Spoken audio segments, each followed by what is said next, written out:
Around 2007, something very interesting in this country happened. We had an unfortunate incident which was post-election violence, the result of which is people were then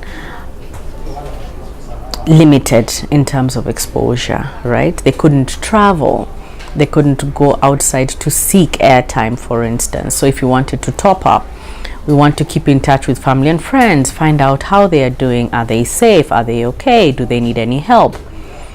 So the mobile phone became very, very crucial at that time.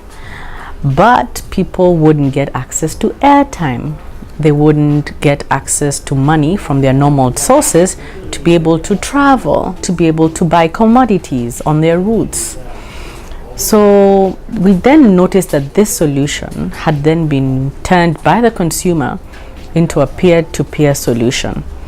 So you call a friend and they need transport to move from here to here, you send them the money. We started seeing that these technologies being used in a very, very interesting way. And in learning and getting insights from this space, we were then able to structure our business to be able to accommodate that new insight. And that's how M-Pesa became the story that it is today. It literally just took off.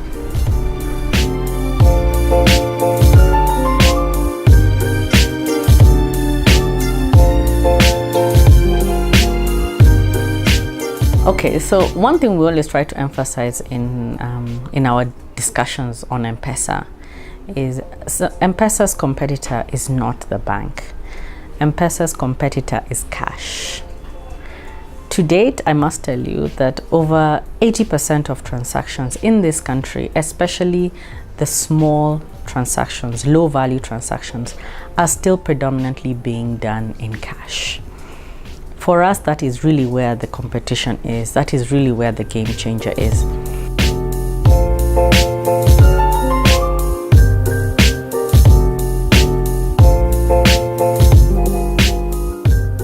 So M-Pesa has been successful in Kenya for a couple of reasons.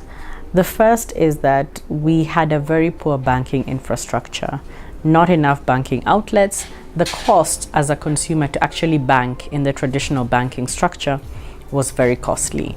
The result of which is we had a lot of Kenyans that were unbanked.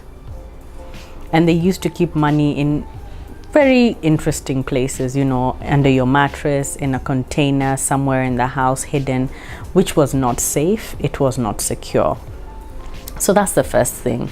The second thing is that we had our post-election violence that caused the tipping point, I would call it, for our innovation to happen, because there was the need to send money, there was the need to share, to pay for goods and services, but you could not access funds in the traditional way. You could not send money in the traditional methods, right? So that's the second thing. The tipping point happened during the post-election violence.